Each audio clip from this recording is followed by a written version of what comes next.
السلام علیکم جی ساتھیوں، کیسے ہیں آپ تمام؟ سب خیریت سے ہوں گے؟ اللہ تبارک تعالیٰ آپ سب کو اپنے حفظ و امان میں رکھے، آمین اللہم آمین۔ سفر کی دعا پڑھ لیتے ہیں۔ زندگی اور موت کا کوئی پتہ نہیں، کب کس وقت کس لمحے اللہ تبارک تعالیٰ ہمیں واپس بلا لے۔ اعوذ باللہ من الشیطان الرجیم، بسم اللہ الرحمن الرحیم، سبحان الذی سخر لنا ھذا وما كنا له مقرنین وإنا إلی ربنا لمنقلبون۔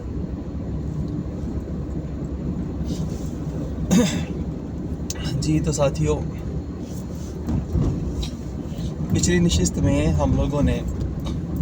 اس حقیقت کو جاننے کی کوشش کی تھی کہ ہماری نئی نسلیں جو ہیں وہ دین کی تعلیم نہ ہونے کی وجہ سے دین سے دور ہو چکی ہیں، اور اس میں کوئی دو راہیں نہیں ہے۔ ہر بندہ جو ہے نا وہ بخوبی جانتا ہے اس حقیقت کو کہ ہماری نئی نسلیں ہم سے دور ہو چکی ہیں۔ اب اس کی بنیادی وجہ جو ہمارے سامنے آئی وہ یہی کہ مغربی تعلیم نے نا ہمارے پوری امت مسلمہ کے اوپر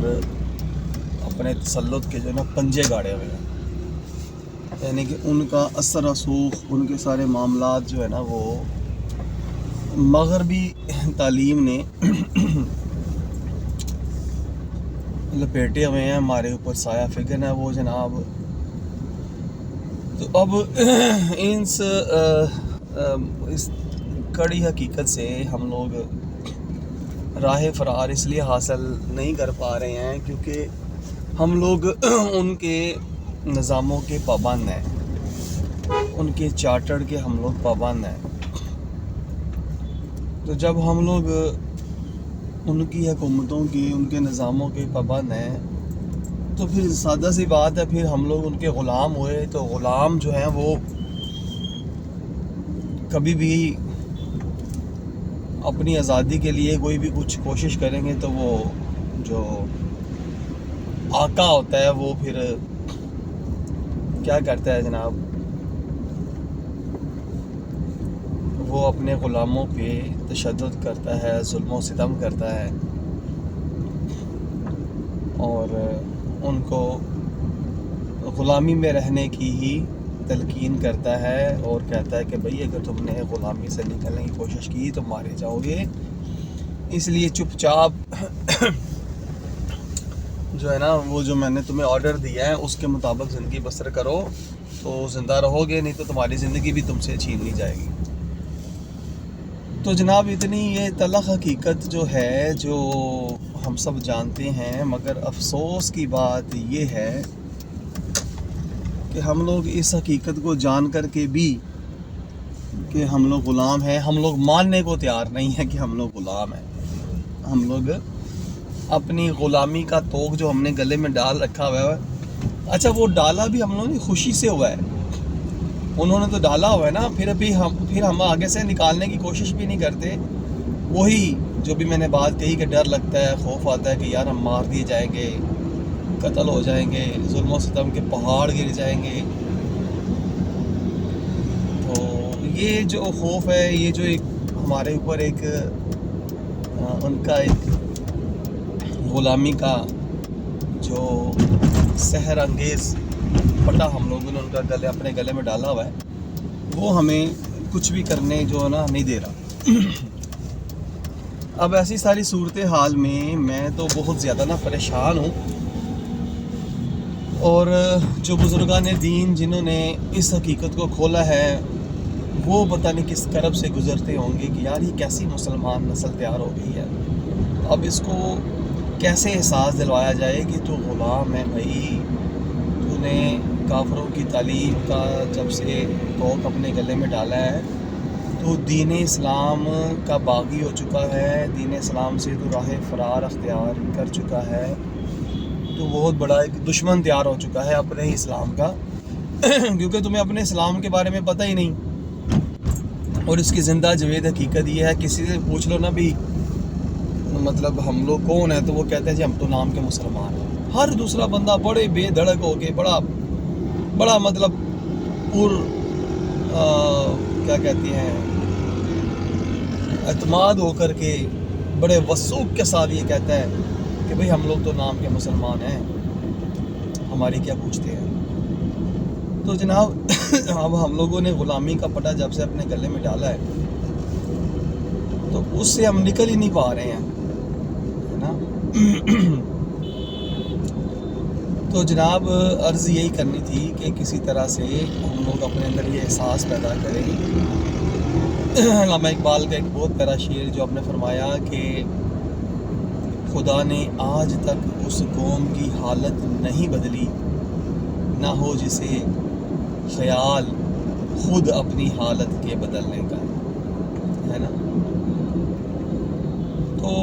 جناب یہ جو صورتحال سے ہم لوگ سارے دو چار ہیں، وجہ یہی ہے کہ ہم لوگ دنیا کی محبت میں اٹ چکے ہیں۔ دنیا کی محبت، دنیا کی سحر انگیزیاں، دنیا کی خوبصورتیاں، رنگینیاں، انہوں نے ہمیں جکڑ رکھا ہے۔ ہم لوگ اپنی آسائشوں کو اب چھوڑ نہیں پا رہے، نت نئی ایجادات کو ہم لوگ جو ہے نا وہ اپنانے کے لیے دن رات ایک کیے ہوئے ہیں۔ تو پھر اسلام کی سربلندی کے لیے، اسلام کی ترقی کے لیے، نظام رحمت کو نفاذ کے لیے ہم لوگ کیسے پھر توجہ کریں گے یا تگودو کریں گے؟ ممکن ہی نہیں ہے جب ہماری ترجیحات ہی بدل چکی ہیں۔ تو جناب میں عرض کروں گا کہ کوشش کریں، اگر ہم نے اس غلامی کے جال سے نکلنا ہے، کیونکہ غلامی کے جال کے اندر رہ کر کے ہم لوگ جتنا تڑپیں گے، وہ اکبر الہ آبادی فرماتے ہیں نا، جتنا تڑپو گے جال کے اندر، جال گھسے گا کھال کے اندر۔ مطلب یہ کہ ہم لوگ ان کی جو غلامی کا پنجہ ہے نظام تعلیم، اگر ہم اپنے بچوں کو ادھر ہی بھجواتے جائیں گے، انہی اداروں میں داخل کرواتے جائیں گے اور کہیں گے ہم بدل لیں گے، تبدیلی لے آئیں گے، کچھ کر لیں گے، کچھ مطلب یہ کر لیں گے، وہ کر لیں گے، تو ایسا قطعی ممکن ہی نہیں ہے نا۔ اس کی وجہ صرف یہی ہے کہ ہم لوگ جب ان کی تعلیم لیتے ہیں تو پھر ہمارا ذہن بدل جاتا ہے، تعلیم ذہن بدلتی ہے، خیالات بدلتی ہے، ماحول بدل دیتی ہے، معاشرہ اور جو تعلیم ہم لے رہے ہوتے ہیں اس کا نظام ہمیں پسند آ جاتا ہے نا۔ تو یہ تو جناب کئی صدیوں سے معاملہ چلتا آ رہا ہے، تو اب جتنے بھی کوئی کوشش کرتا ہے تو وہ تو اس نظام کے اندر رہ کے بیچارہ پھڑکتا ہے، تڑپتا ہے، جلتا ہے کہ یار کسی طرح سے نا اس نظام کو ختم کیا جائے، حالانکہ وہ خود اس نظام کا حصہ بن چکا ہوتا ہے، وہ اس کا حصہ بن کر کے اس کو ختم کرنے کی تگودو میں ہے۔ دیکھیں کیسی مطلب ایک عجیب جہالت میں، حماقت میں، گمراہی میں ہم لوگ پڑ چکے ہیں کہ ہم جو کام ختم کرنا چاہتے ہیں اس کا حصہ بنے ہوئے ہیں تو وہ ختم ہو ہی نہیں سکتا۔ ختم تو تب ہوگا نا کہ مثال کے طور کے اوپر بڑی پیاری کسی نے مثال دی کہ یار ایک گاڑی جا رہی ہے فیصل آباد، ایک جا رہی ہے کراچی، تو منزل ہماری کراچی ہے، بیٹھے ہم فیصل آباد والی گاڑی میں ہوں تو کراچی تو پہنچ ہی نہیں سکتے ہم لوگ، ہے نا۔ تو اس کے لیے ہمیں ٹریک چینج کرنا پڑے گا، ہمیں گاڑی بدلنی پڑے گی، ہمیں یک لخت وہ معاملات سارے چھوڑنے پڑیں گے، تو پھر ہی وہ کچھ تبدیلی کے آثار جو ہے نا وہ ابھریں گے، نمایاں ہوں گے، نظر آئیں گے۔ اس کے علاوہ حل کوئی نہیں ہے کہ ہم کیا نام ہے، وہ بڑی پیاری مثال ہے کہ جس کے مطلب کشتی میں بیٹھے ہوئے ہیں اسی کو ہم سراغ کر رہے ہیں، تو وہ تو ڈوب جائیں گے، ہم لوگ کشتی بھی ڈوب جائے گی، ہمیں چلو کشتی کو ڈبونا ہے، وہ ہم بھی ڈوب جائیں گے۔ تو بہتر یہ کہ ہم لوگوں نے مطلب اپنے آپ کو بچانا ہے، اپنی نسلوں کو بچانا ہے، تو اس کے لیے ہمیں ٹریک بدلنا پڑے گا۔ تو جناب اس کے لیے کوشش یہی کریں کہ اپنے بچوں کو دین سکھائیں. تو پچھلی نشست میں ہم نے بات کی تھی کہ 4 عناصر جو تعلیم کے ہیں ان کو پیش نظر رکھا جائے، اور وہ پیش نظر رکھ کے تو وہ ڈھونڈیں ان 4 عناصر کو. اگر ملتے ہیں تو بچوں کو تعلیم دلوائیں، نہیں ملتے ہیں تو کم از کم پھر اپنے عزتوں کو اپنے گھروں میں محفوظ رکھیں، اور جیسے گزر بسر ہوتی ہے محنت مزدوری کر کے روکی سوکھی کھا کے وقت گزاریں. اور انشاءاللہ تعالیٰ اللہ کریم سے مدد چاہیں، اللہ کریم ضرور مدد فرمائے گا. جب ہم کمزور ہو جائیں، کمزور ہیں تو ہیں ہی کمزور، تو اللہ تعالیٰ کی مدد اسی صورت میں آئے گی جب ہم حق کے ساتھ کلی طور پر جڑ جائیں گے، حق کے ساتھ وابستہ ہو جائیں گے، ہے نا. اچھا، تو وہ جناب 4 عناصر کیا ہیں کہ پہلا ہے کہ نصاب جو ہمارے بچے پڑھتے ہیں وہ کیسا ہونا چاہیے. نمبر 2،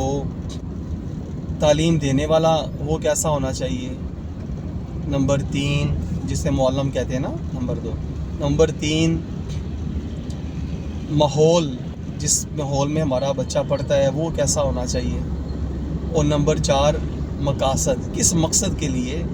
پڑھا جا رہا ہے، کیا کس مقصد کو پیش نظر رکھ کے وہ تعلیم لے رہا ہے.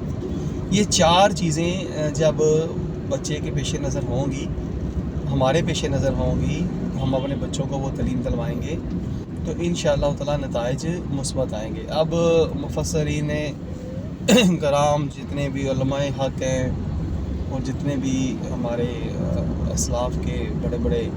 ہستیاں گزری ہوئی ہیں، انہوں نے ان 4 کی بڑی تفصیلاً تشریحات فرمائی ہیں کہ ان 4 جو عناصر ہیں ان کو کس طرح سے مطلب پرکھا جائے گا، کس طرح سے ڈھونڈا جائے گا، کس طرح سے اس کو سمجھ کر کے اس پہ عمل کیا جائے گا. تو اس حوالے سے جناب جو 4 عناصر ہیں اس کو ہم لوگوں نے ضرور اب سمجھنا ہے، اس پہ پھر اس کے لیے کوشش کرنی ہے. ہم لوگ آج صرف ایک عناصر کو ڈسکس کرتے ہیں، اور وہ ہے نصاب، یعنی کہ نصاب تعلیم جو ہے، نصاب جو ہے وہ کیسا ہونا چاہیے مسلمانوں کا، ہے نا. تو جناب مسلمانوں کا جو نصاب ہے نا وہ ہے قرآن مجید، ہے نا. اور قرآن مجید الہامی کتاب ہے، اللہ تعالیٰ کا کلام ہے، اور اس کی حقیقت کو اگر ہم لوگ صرف اسی حقیقت کو سمجھنے کی کوشش کریں کہ قرآن مجید اللہ کی کتاب ہے، اللہ اکبر کبیرہ ہے، قرآن پاک اللہ تعالیٰ کی کتاب ہے، تو آپ یقین کیجئے سونیوں کہ ہمارے اندر ایک ایسی روحانی طاقت فی الفور داخل ہو جائے گی کہ جس کے بارے میں ہم سوچ بھی نہیں سکتے کہ یار قرآن مجید ہماری اللہ کی کتاب ہے، ہمارے اللہ تعالیٰ نے اس کو نازل کیا، سبحان اللہ تعالیٰ ہے. تو ایک کیسی ایک طاقت ہمارے جسم کے اندر، ایک روح نئی جو ہے نا وہ تازہ ہو جاتی ہے کہ یہ ہمارے اللہ کے کلام ہے. اور پھر ہر مسلمان کا ایمان ہے کہ ہر شے قرآن مجید میں موجود ہے، ہر چیز کا علم قرآن مجید میں ہے. اور جتنے بھی دنیا میں بڑے بڑے مفکرین، مفسرین، محدثین، جتنی بھی بڑی بڑی ہستیاں آئی ہیں، ان سب نے قرآن مجید سے ہی ہر چیز کو اخذ کیا، قرآن مجید سے ہی ہر معاملات کو انہوں نے وہ مطلب رہنمائی حاصل کی. قرآن مجید سے ہی انہوں نے جملہ جتنی بھی ماشاءاللہ تحقیق فرمائی، اور امت رسول صلی اللہ علیہ وآلہ وسلم کے لیے بہتری والے مطلب چیزوں کو انہوں نے ترتیب دیا، وہ قرآن مجید ہی ان کا ماخذ تھا، ہے نا. اور آقا دو جہاں صلی اللہ علیہ وآلہ وسلم کی سنت یہ ان کے پیش نظر رہی، انہوں نے سنت پہ عمل کیا، احکامات قرآن مجید پہ عمل کیا، ہے نا. تو وہ پھر جناب دنیا اور آخرت میں کامیابیاں مقدر بنتی چلی گئیں. تو جناب کہنے کا مطلب صرف یہ تھا کہ ہم لوگ اگر کچھ تبدیلی چاہتے ہیں، کچھ معاملات کی بہتری چاہتے ہیں، تو ہمیں سب سے پہلے نصاب کے اوپر غور کرنا ہے کہ کیا ہمارے بچے وہ کتب پڑھ رہے ہیں کہ جو ہمارے اسلاف پڑھا کرتے تھے، ہمارے بزرگ ماشاء اللہ تعالیٰ پڑھ کر کے جنہوں نے دنیا پہ گھومتے کی، اور جتنے بھی نصاب کے اندر مطلب جو تدریسی حوالے سے جو بھی کتب شامل ہیں، ان کا تعلق کسی اس کے اندر کوئی ایسے معاملات تو نہیں ہے کہ جس کی وجہ سے معاملات جو ہیں وہ بچے کے ذہن کو خراب کرتے ہوں، کی تربیت کو، صحبت کو خراب کرتے ہوں۔ وہ ہر حوالے سے اس کے لیے فائدہ مند ہے، ان چیزوں کو ضرور ہمیں پیش نظر رکھنا ہوگا، ہے نا۔ تو انشاءاللہ تعالیٰ جب ہم یہ چیزیں پیش نظر رکھیں گے تو یقیناً کامیابی جو نا وہ ہمارا مقدر بنتی جائے گی۔ تو یہ کافی لمبی تفصیلات ہیں، میں انشاءاللہ تعالیٰ پھر تفصیل سے بتاؤں گا۔ میں بھی آگے سنتا ہوں، پڑھتا ہوں، پھر آپ تک پہنچاتا ہوں، ٹھیک ہے نا۔ میں بھی مطلب اسی جال میں ہی پھنسا ہوا ہوں جس میں ہم سب پھنسے ہوئے ہیں، نکل نہیں پا رہے۔ تو یہ بس ایک کوشش ہے توجہ دلوانے کی، فکر کو اجاگر کرنے کی، کہ ہم لوگ دیکھیں کس طرح ننے بچے بیچارے ہیں، صبح ماں باپ ان کو رکشوں پہ، ویگنوں پہ، موٹر سائیکلوں پہ بٹھا کے چھوڑنے جا رہے ہیں۔ اب ان بیچاروں کو کیا پتا کہ ہماری وضع بدل گئی، قطع بدل گئی ہے، عزتیں ہماری گھروں سے باہر آ گئیں، کہ وہ بہنیں بیٹیاں جن کو کوئی دیکھ نہیں سکتا تھا، آج وہ ہر ادارے میں پہنچ کے اپنے جلوے دکھا رہی ہیں، ہر دوسرا بندہ۔ اوہو بس یار، اللہ تعالیٰ ہمیں معاف کرے۔ تو انشاءاللہ تعالیٰ ساتھیوں پھر میں دوبارہ اسی پہلی جو نصاب تعلیم ہے، نصاب ہے جو پہلا عناصر ہے، اس کے اوپر کل انشاءاللہ تعالیٰ بات کریں گے، ٹھیک ہے۔ جزاک اللہ خیر۔ السلام علیکم ورحمۃ اللہ وبرکاتہ۔ اجازت دیجیے، اللہ تعالیٰ ہم کو زندگی اسلام والی اور موت کامل ایمان والی عطا فرمائے، آمین یا رب العالمین۔